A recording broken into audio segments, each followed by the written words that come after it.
So basically, there's a big internal mindset or perception barrier that we have to address.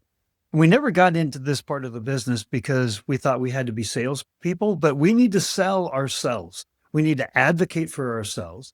If we're going to gain more resources, we're going to help the company even better, we need to be our own best advocates, which means we need to sell ourselves internally, which means we need to speak the language of the different departments and what's important to them and how to position ourselves. We think about that with our external customers. What are their needs and how do we talk their language, right?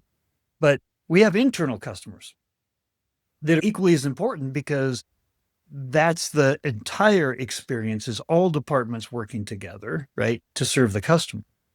So tell me a little bit about, for executives, it lots of times comes down to the dollar sign, right? And I think you called it the dollar sign dilemma, and like quantifying the customer experience impact on the business.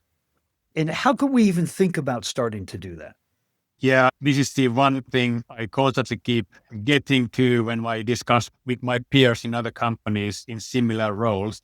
I mean, I yet myself don't have a perfect formula of converting customer experience, let's say improvement, to a dollar sign, which obviously our leadership and especially CFO understands.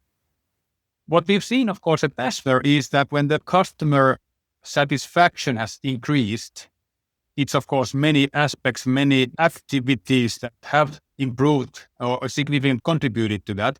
But of course, big part is played by support. We have improved over years very much. And we've seen the correlation in the retention rates of our customers. And of course, for a SaaS company, retention is absolutely critical, right? Absolutely. And I think when the leadership and executive suite sees that, hey, there might be some correlation between support satisfaction and the retention, even though you haven't kind of cracked exactly the formula, if you like, but there is a correlation and that starts to be seen there. And that is one way, in my opinion, to help raising the awareness that, hey, maybe you might want to start considering support, not only a cost center, but actually something which would be an engine for growth as well.